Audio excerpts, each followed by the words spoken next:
सुनो रिया, प्रेरणा का फोन आया था, वो थोड़ी देर में आने वाली है। वाह, छुट्टियां शुरू नहीं हुई बच्चों की कि मायके आ हमको। तुमने मना क्यों नहीं किया? अरे अब अचानक से फोन आ गया उसका, तो मैं क्या कहता हूँ उसे। और वो हमेशा आती है गर्मियों की छुट्टियों में, ऐसा तो नहीं कुछ नया है इसमें। और उसने मुझसे पूछा तो मैंने कहा आ जाओ। पहले की बात कुछ और थी। पहले हर काम मम्मी जी से पूछ पूछ कर करना पड़ता था।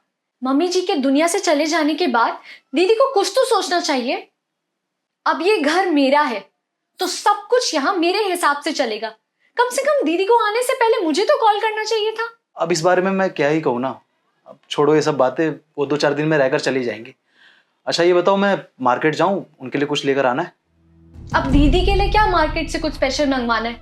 जो भी बनेगा खा लेंगी। तुम्हें मार्केट जाने की कोई जरूरत नहीं है। क्या हो गया तुम्हें? पहले तो जब प्रेरणा आती थी तुम हमेशा उसके लिए स्पेशल खाना बनाती थी, आज नहीं बनाओगी क्या? पहले मम्मी थी, उनकी वजह से दीदी की पसंद का कितना कुछ बनाना पड़ता था।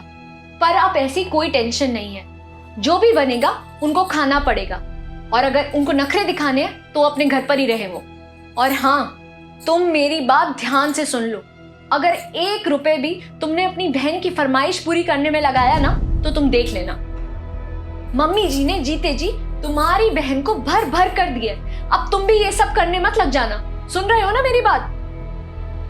हाँ बाबा सुन रहा हूं मैं, अब बस भी करो।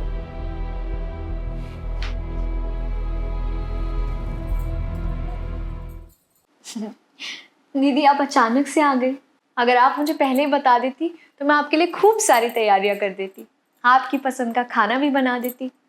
वैसे दीदी अभी तो छुट्टियां शुरू ही हुई थी, आपने बहुत जल्दी प्लान बना लिया आने का। भाभी मैं तो इंतज़ार ही कर रही थी कि कब छुट्टियां शुरू हो और कब मैं अपने घर आ जाऊं। बस माँ के जाने के बाद उनकी सारी चीज़ों को एक बार जी भर कर देख लूं, उनके बिस्तर पर सर रखकर उनकी गोद को महसूस कर लूं। बस इसीलिए मैं आ गई। और वैसे मैंने भैया को सुबह फ़ोन करके बताया था कि मैं आने वाली हूँ। इन्होंने आपको बताया नहीं क्या? तुम तो जानती ही हो ना, तुम्हारे भैया कितने बड़े भुलक्कड़ है।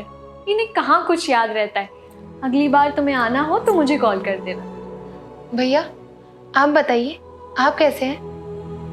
आपका बिजनेस कैसे चल रहा है? माँ ने मुझे बताया था कि आपके बिजनेस में लॉस हुआ था।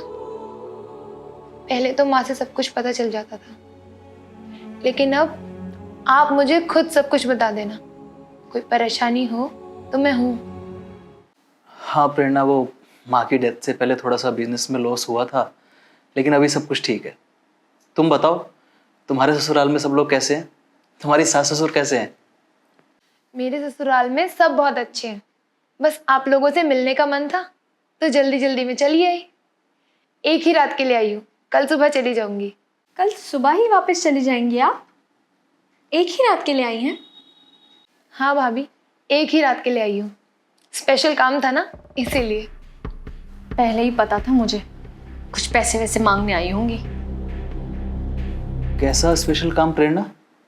भाई ये आम का अचार आपके लिए। इसके बिना तो आप रोटी ही नहीं खाते ना। हाँ पहले तो माँ अचार मेरे लिए बना। हाँ भाई, माँ से ही सीखा था। उनके हाथों जैसा स्वाद तो नहीं है, लेकिन कोशिश जरूर की है मैंने।